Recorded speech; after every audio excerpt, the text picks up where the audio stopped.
소양성결교회 가족 여러분 안녕하세요. 우리 2월 26일 수요일 아침 함께 예배 드리도록 하겠습니다. 특별히 오늘은 우리 유아들이 예배 드리는 유아교회 예배실에 와서 함께 예배 드립니다. 우리 가정에 있는 어린이들 또 유아들 함께 모여서 지난 주일날 많이 안 왔는데요.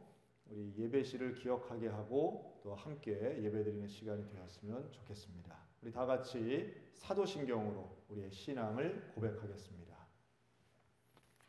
나는 전능하신 아버지 하나님 천지의 창조주를 믿습니다. 나는 그의 유일하신 아들 우리 주 예수 그리스도를 믿습니다. 그는 성령으로 잉태되어 동정녀 마리아에게서 나시고 본디오 빌라도에게 고난을 받아 십자가에 못 박혀 죽으시고 장사된 지 사흘 만에 죽은 자 가운데서 다시 살아나셨으며 하늘에 오르시어 전능하신 아버지 하나님 우편에 앉아 계시다가 거기로부터 살아있는 자와 죽은 자를 심판하러 오십니다. 나는 성령을 믿으며 거룩한 공교회와 성도의 교제와 죄를 용서받는 것과 몸의 부활과 영생을 믿습니다. 아멘. 찬송가 435장 우리 다 같이 찬양 드리겠습니다.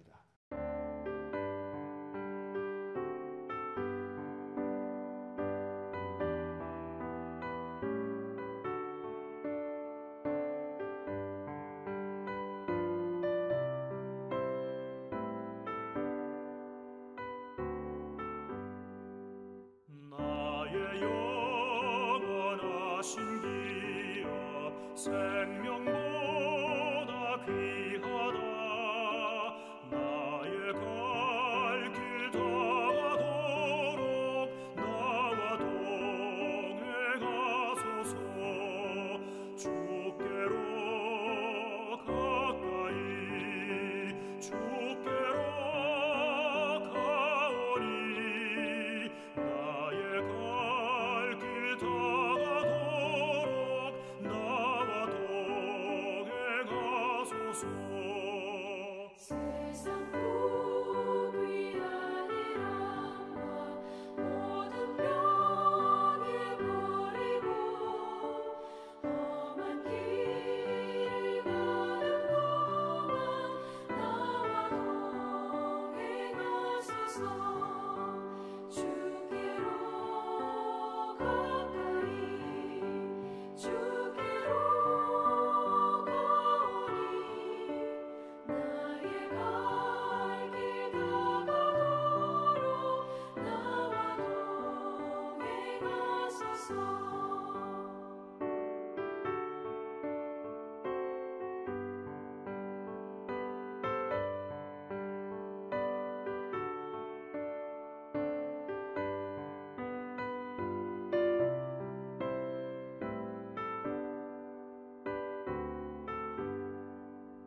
어둠 골짝 지나가며 험한 바다 건너서 천국 문에 이르도록 나와 동행하소서. 주께로 가까이 주께로 가오니 나의 갈 길 다가도록 나와 동행하소서.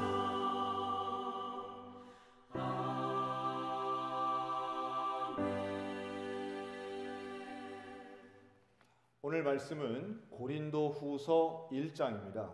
우리 고린도후서 1장 1절부터 11절까지 말씀을 우리 한 절씩 교독하겠습니다. 하나님의 뜻으로 말미암아 그리스도 예수의 사도된 바울과 형제 디모데는 고린도에 있는 하나님의 교회와 또 온 아가야에 있는 모든 성도에게 하나님 우리 아버지와 주 예수 그리스도로부터 은혜와 평강이 있기를 원하노라. 찬송하리로다. 그는 우리 주 예수 그리스도의 하나님이시요 자비의 아버지시요 모든 위로의 하나님이시며 우리의 모든 환난 중에서 우리를 위로하사 우리로 하여금 하나님께 받는 위로로서 모든 환난 중에 있는 자들을 능히 위로하게 하시는 이시로다. 그리스도의 고난이 우리에게 넘친 것 같이 우리가 받는 위로도 그리스도로 말미암아 넘치는도다. 우리가 환난을 당하는 것도 너희가 위로와 구원을 받게 하려는 것이요 우리가 위로를 받는 것도 너희가 위로를 받게 하려는 것이니 이 위로가 너희에게 역사하여 우리가 받는 것 같은 고난을 너희도 견디게 하리라. 너희를 위한 우리의 소망이 견고함은 너희가 고난에 참여하는 자가 된 것 같이 위로에도 그러할 줄 알미라.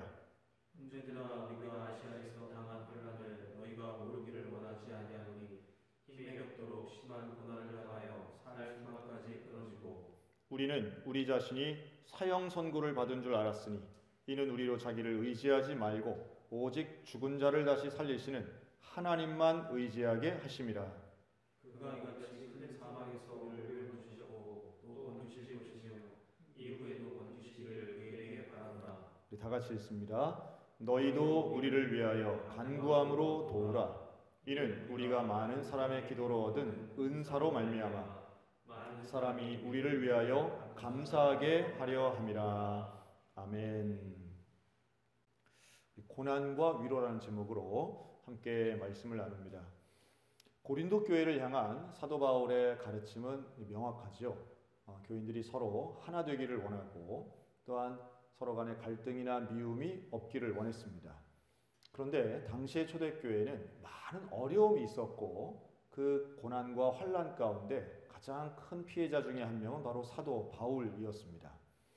그런데 바울은 이런 고난과 환난을 당하는 것에 대해 이렇게 해석을 합니다. 그리스도로 인한 고난은 넘치지만 그리스도를 통한 위로 또한 넘친다라고 말합니다. 즉 고난도 크고 힘든 건 사실이지만 위로 또한 하나님이 주시는 위로가 상당히 크고 넘치는 것도 사실이라고 말씀하는 거죠. 이게 고난의 역설이라고 말할 수 있는데요. 이 어렵고 힘든 것이 크면 클수록 사실은 감사를 깨닫는 것도 역시 크다라고 하는 겁니다. 지난 주간에 우리 교회 단기 선교팀이 필리핀 다녀왔습니다. 그런데 그 필리핀을 갔다 와서 몇몇이 우리 청소년들이 가장 먼저 한 이야기 중에 뭐가 있었냐 하면 뜨거운 물이 나오는 우리 집이 너무 좋은 걸 잘 알았다는 거예요.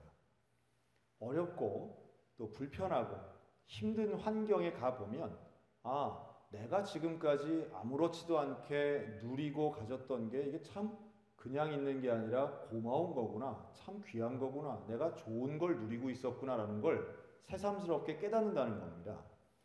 고난이 우리에게 주는 유익이 있습니다.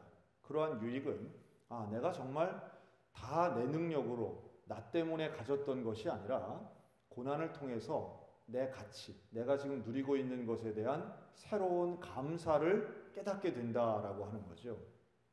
그런 면에서 바울은 예수 그리스도로 인한 고난의 의미를 예수 그리스도를 통한 위로로 해석하고 있습니다. 지금 우리가 겪고 있는 이 코로나19 사태, 이전에 한 번도 생각해 보지도 예상하지도 못한 일들을 지금 우린 당하고 있습니다. 비단 우리 국내에서만이 아니라 해외에서도 우리 한국인들이 드디어 혐오를 당하고 배척을 당하고 금지당하는 순간까지 와 있습니다.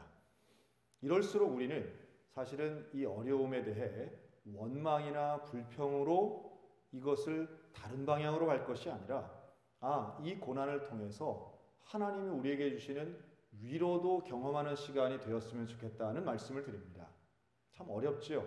어려운 기간을 우리가 함께 지내가고 있습니다. 하지만 분명한 것은 하나님이 주시는 위로 또한 이전과는 비교할 수 없는 큰 위로가 임할 수 있다라고 하는 말씀입니다.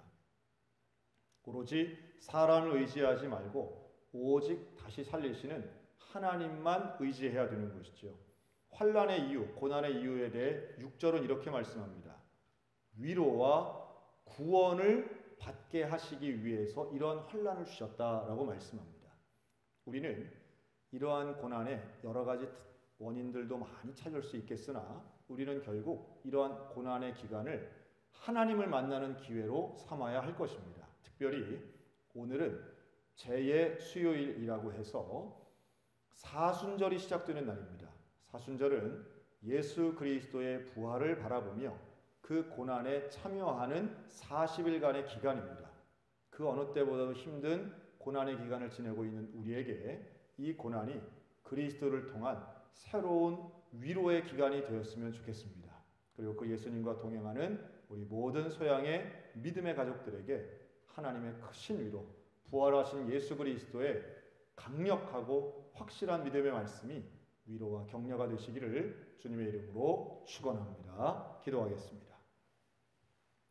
살아계신 하나님, 마치 사형 선고를 받은 것 같다고 8절에 고난을 표현한 그 사도 바울의 고백, 살 소망까지 끊어질 정도로 힘들었던 환난이지만 그러나 예수 그리스도를 통한 위로가 사도 바울을 다시 일으킨 줄로 믿습니다. 오늘 우리에게 있는 이러한 어려움의 순간을 오직 부활하신 예수 그리스도의 그 믿음과 소망으로 이겨내게 하시고 하나님이 주시는 큰 위로를 경험하는 이번 사순절 제의 수요일이 되게 하여 주시옵소서. 앞으로 40일 동안 절제하며 오직 예수를 바라보며 온전한 믿음 가운데 우리 모두 살게 하여 주시옵소서. 감사드리며 예수 그리스도 이름으로 기도합니다. 아멘.